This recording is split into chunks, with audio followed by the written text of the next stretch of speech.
and heading over now to the Palace, where the Stones have been reeling after a tough loss to Cleveland.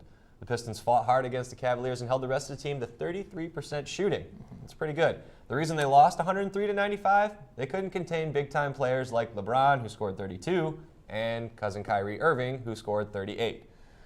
They started the season terribly, and they dropped Smith. They found a groove, and then Jennings goes down, who was the leader in points and assists. Chris, are you buying or selling the Pistons, or are you back on the tank train again? So we didn't have a show for a month and a half, and Roughly. my mentality before that break was all, let's dump. Let's lose every game. Come on, Pistons, lose every game. We were on that big 13-game losing streak. I was all aboard the dump train. Yep.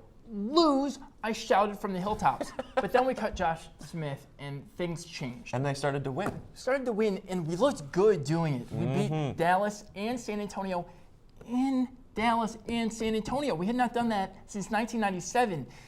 None of our great Pistons teams in the 2000s era ever did that. So I was thinking, wow, maybe we have something. Maybe we can do an upset or two in the playoffs. Right. But now, no Jennings. Jennings was the catalyst to this whole run. They were playing great because of him. Yes. He's gone now. Augustine is a very good backup. Very good backup. Operative word being backup. And he's a serviceable starter. But in a league with Okay. elite point guards, you need, if we were going to have any chance in the playoffs, you would need Jennings to just be the man, like he was in that winning streak. Yep. He would have to make all the shots. He'd have to do 25 everything. and 10. We're second in rebounds. Yep. So you mix that in with a great scoring point guard, we had a shot in a rough Eastern Conference where there really isn't too many teams that stand out. The Hawks are playing amazing right now. We haven't been able to beat them, but we had a chance. Without Jennings, the gravy train, I'm off it. Back on the dump train. It's over. It's over for the Pistons. Because you know what, Chance?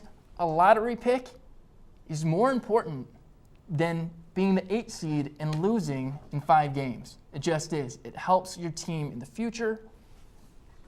It's a better choice for the Pistons at this time. We're not going to do anything if we make the playoffs. So is it We need another? that Is it player. another piece, or is it? Do you want It's the another same unit piece. back healthy with a supporting cast? What does Well, that lottery pick to you? What it means to me is this team right now went through a great streak with what they have. So they know they can do it. But their depth isn't that great. You look at teams like the Hawks, they go 10 deep. The Pistons don't do that. And we have guys like Kyle Singler coming off the bench, whose main job it is to make three-pointers, and they're not really doing that. If we could add a solid wing who can defend guys that are impressive wings in this league. We don't have that right now. We don't have a guy who can match up with a LeBron. No one really can, but again, we have no one who comes close at all. We've got the big man in the middle with Drummond. We've got Jennings. biggest man. We've got to start. Yes. But we need an extra piece. We need a couple more pieces. And with that, we might be able to do damage next year, definitely down the road. All right.